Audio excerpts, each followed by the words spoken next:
Have you ever wondered what it truly takes to shake the foundations of one of the most carefully guarded and tradition-bound families on Earth? A family where rules are not simply guidelines, but expectations carved into history. Where every gesture has meaning. Where every word is measured. Where even a child's bedtime routine is part of legacy, not preference. A family watched by millions. Judged by nations. Protected by protocol. Most people believed that only something dramatic could change a monarchy. A scandal splashed across tabloids. A political crisis shaking parliament. A protest demanding reform. A rebellion rising against centuries of power. But what if the thing that changed everything was not loud? What if it wasn't dramatic? What if it wasn't even noticed, at least not at first? What if the force strong enough to disrupt generations of rules was gentle, quiet, human? Something soft enough to soothe a crying child, yet powerful enough to challenge a royal institution built on discipline, pedigree, and control? Not a crown, not a law, not a royal decree, but something far more universal. A need, a bond, a longing for comfort. Because sometimes the world's greatest shifts don't begin with war. They begin with a heartbeat. And in this story, that shift began with a struggling young royal child. A child who refused to be handled. A child who pulled away from structure and formality. A child who didn't respond to the best-trained nannies Europe could offer. A child who needed something different. And unexpectedly, that difference came from thousands of miles away. Not from a palace, not from aristocracy, not from an elite academy, but from a warm archipelago of islands known not for royalty, but for resilience. A place where kindness is instinct, where love is spoken through actions, where caring for someone is not a job, but a calling. That place was the Philippines, and the person who carried that spirit, a nanny, a Filipino nanny, someone no one expected, someone the royal system never planned for. Someone who would quietly, gently, and irrevocably break protocol. Not with authority, not with demand, but with love. For generations, the British monarchy has operated like a perfectly wound clock. Every tick measured, every second accounted for, every role defined long before anyone steps into it. Childcare was no exception. Royal nannies were not simply babysitters. They were symbols of expectation. They were selected with the same scrutiny used for selecting diplomats or advisors. Prestigious education, flawless etiquette, experience with aristocratic families, unquestionable loyalty. These nannies knew exactly how a future monarch should walk, speak, sit, behave, and even breathe under the public eye. They knew how to stand behind a royal child without overshadowing them. How to speak firmly, but never emotionally. How to comfort tears quickly, but never indulge them. Their purpose was simple: to prepare a child not just for life, but for reign. Pause. 2 seconds. Because in the royal world, childhood isn't just childhood. It is training, formation, polishing. Everything, from bedtime stories to morning routine, was strategically chosen to shape a ruler. So when the newest royal child arrived, everything was expected to unfold smoothly. Schedules were arranged, uniforms tailored. A carefully chosen elite nanny stood ready, but reality didn't match the script. At first, the palace whispered, "It's just an adjustment period." But weeks passed, then months, and the same pattern repeated. Tears when touched, silence when spoken to, restless nights, short, shallow sleep. The child would cling to blankets instead of people, turn away from extended arms, reject every interaction that didn't feel safe. And behind closed doors, advisors began to worry. A child who cannot rest, cannot grow. A child who does not bond, cannot thrive. One advisor, exhausted and frustrated, murmured, "This child doesn't need discipline first. They need connection." But connection wasn't part of protocol. Caring with softness wasn't written in royal procedures. Affection was allowed, but managed. Warmth was acceptable, but controlled. And so nanny after nanny came and left. Some stepped away quietly. Others apologized, defeated. One left trembling, saying, "I've trained for everything, but not for a child who rejects the world." Behind the grandeur of palace walls, a very human problem was unfolding. A child, not a title. A heart, not a symbol. A child who wasn't asking for royal treatment, but simply for comfort. One evening, long after cameras were gone and official duties ended, a confidential meeting took place inside a small drawing room lined with royal portraits. The senior royal sat quietly, staring at the floor before finally speaking. "We cannot continue like this." Their voice was steady, but tired. An advisor responded gently, "Another candidate arrives next week." But the royal shook their head. "We keep bringing qualifications. We need to bring care." Silence filled the room, the kind of silence that comes before a turning point. And then, in a soft but decisive tone, the senior royal asked, "Tell me, who are the best caregivers in the world?" One advisor, surprised by the simplicity of the question, answered without hesitation, not from protocol, but from truth. "Filipinos." Another nodded, and a third added quietly, "They don't care because it is their job. They care because it is who they are." And just like that, the course of royal history shifted, not with an announcement, not with a decree, but with a decision rooted in something the palace had almost forgotten: humanity. Once the decision was made, everything moved quietly, almost in shadows.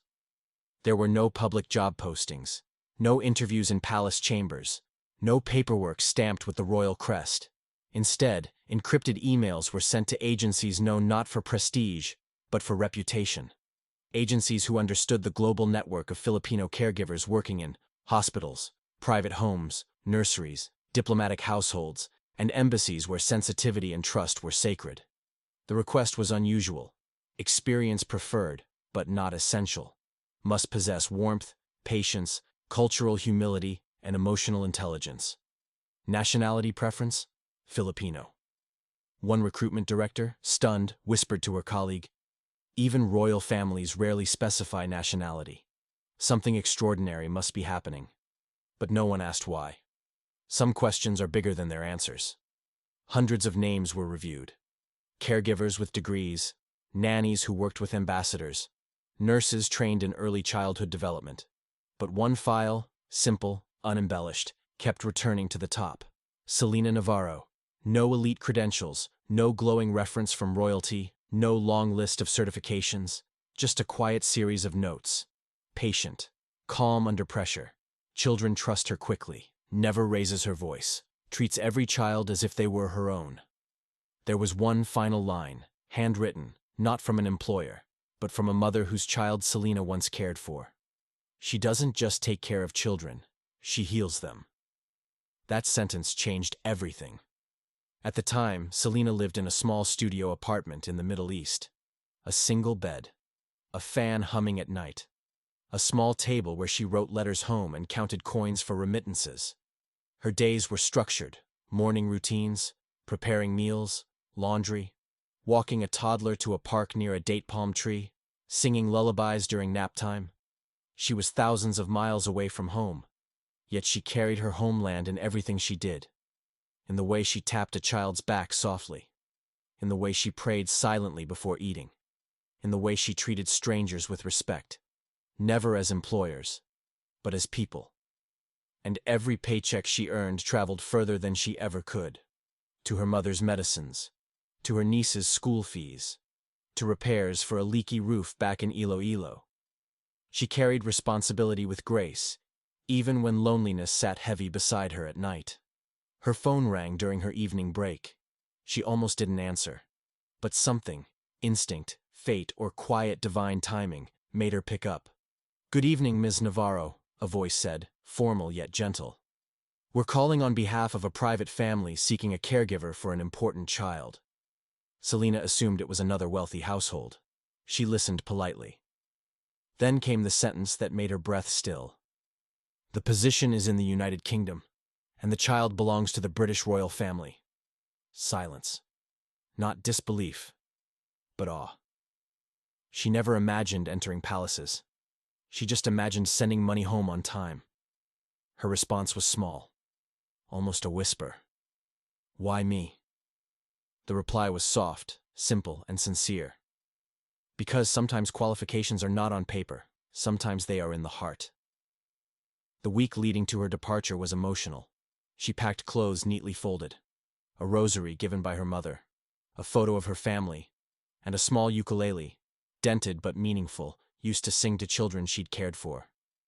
At the airport, her mother hugged her tightly, the kind of hug that says everything without words.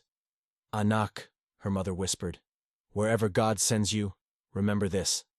Love is never small.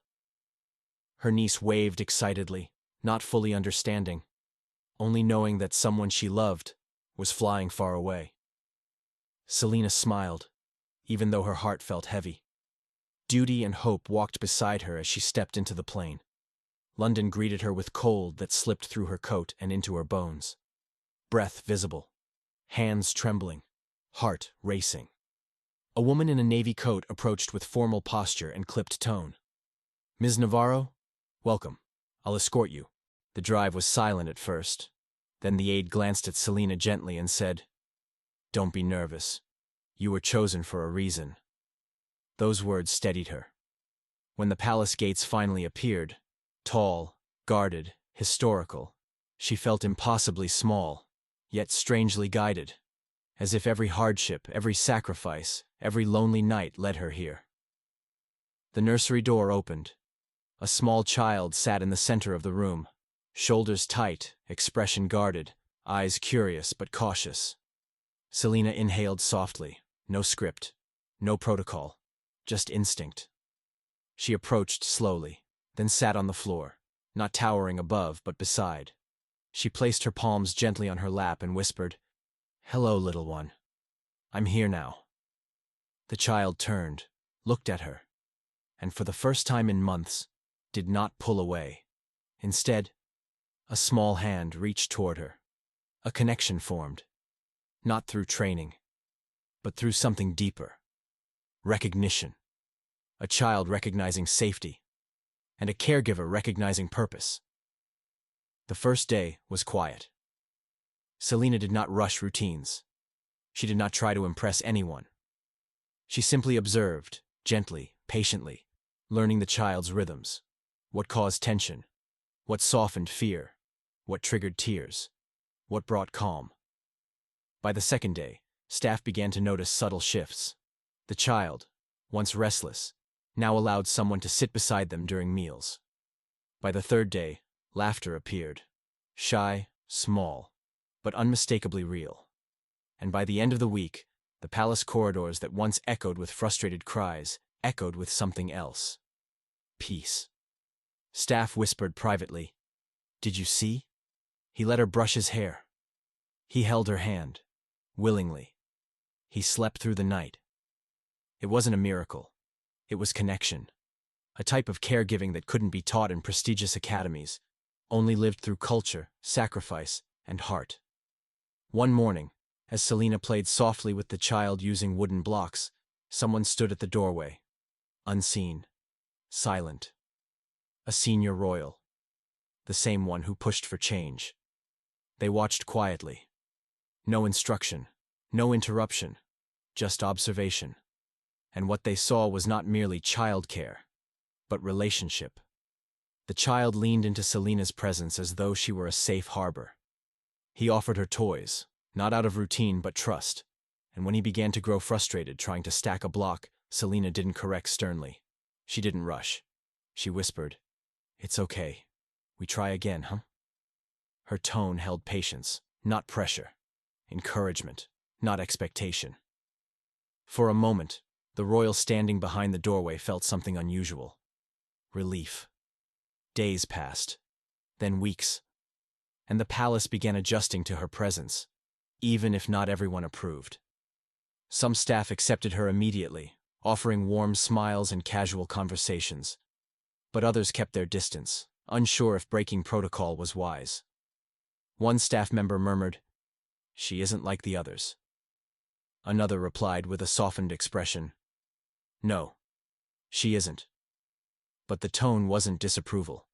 It was realization. Difference wasn't a flaw. It was the solution. There were moments no camera would ever capture, yet they carried more meaning than any royal ceremony.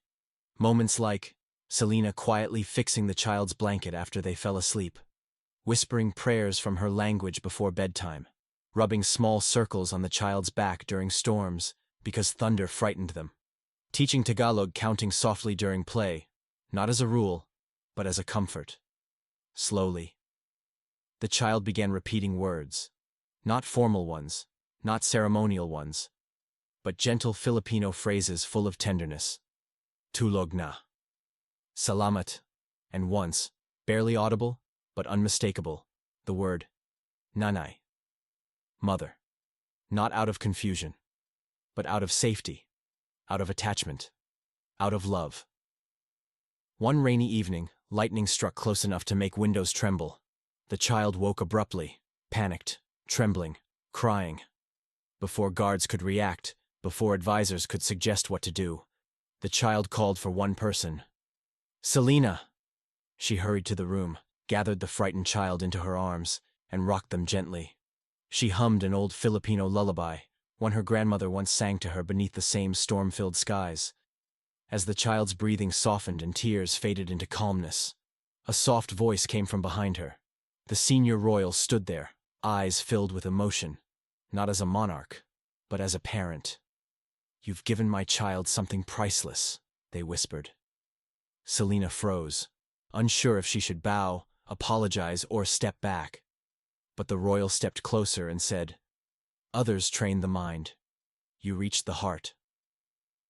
A meeting followed the next morning. Quiet, closed door, unscheduled.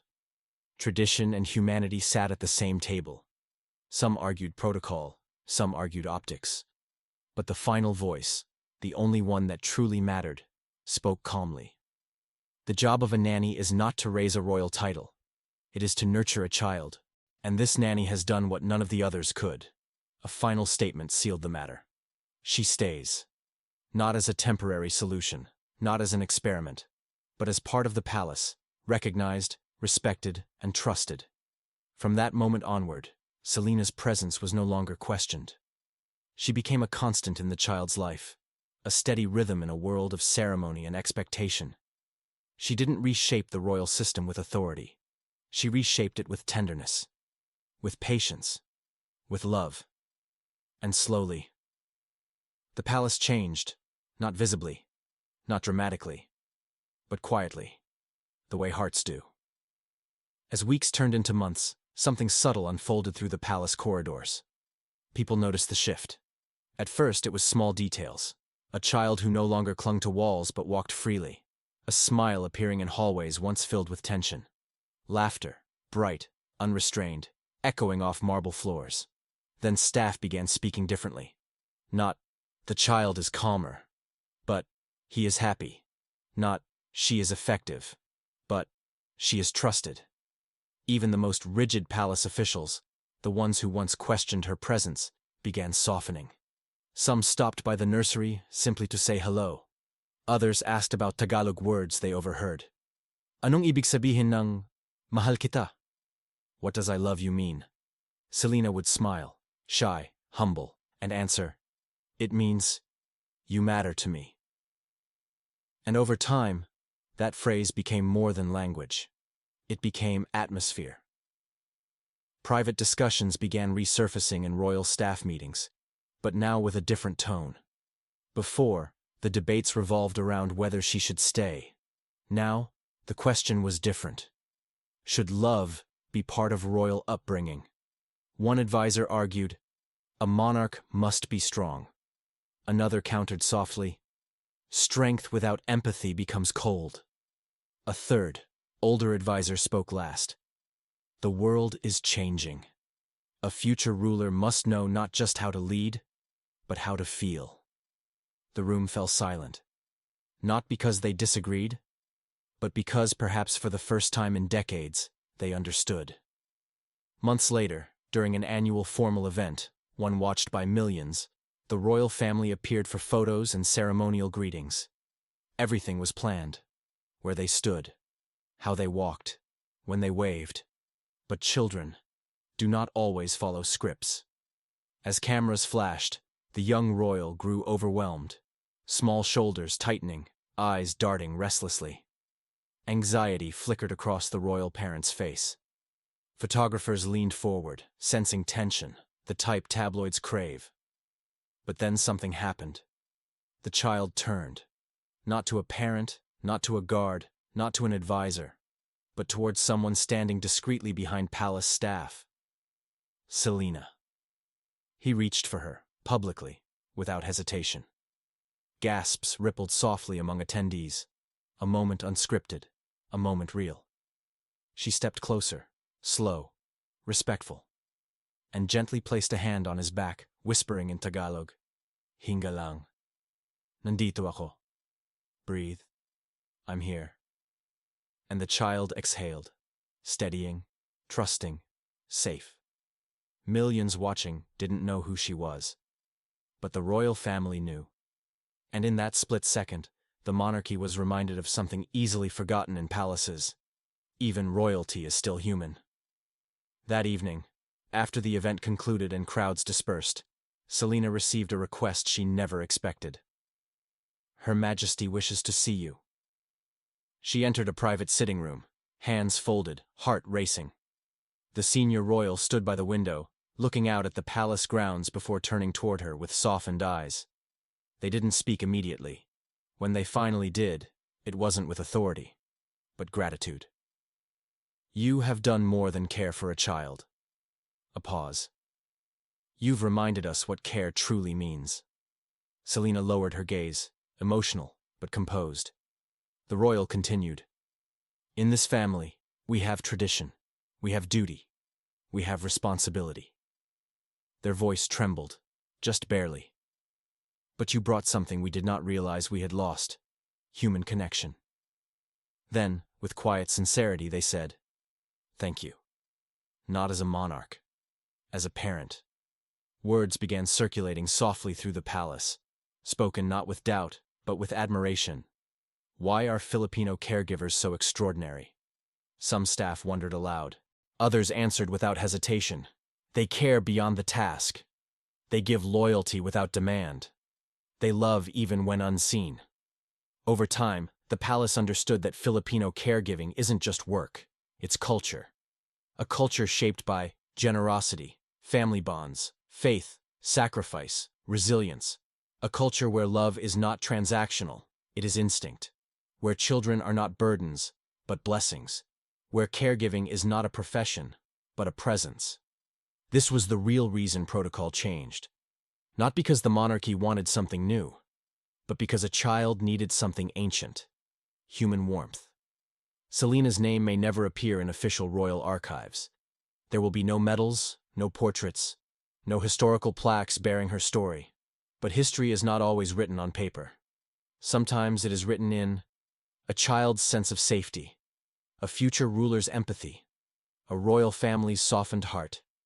Years from now, when that child becomes a leader, they will not remember every lesson of etiquette, but they will remember a gentle voice saying, "It's okay. Try again. You are safe. You are loved." And that memory will shape decisions. It will shape leadership. It will shape history. So, why did the British royal family secretly hire a Filipino nanny? Because rules can teach discipline. But love teaches humanity. Because a crown can command respect. But compassion earns loyalty. Because sometimes the world's greatest changes aren't declared, they are lived. Quietly, softly, in the arms of someone who never sought recognition. Just connection. In the end, a Filipino nanny did not change the palace by breaking its rules. She changed it by reminding them of something deeper.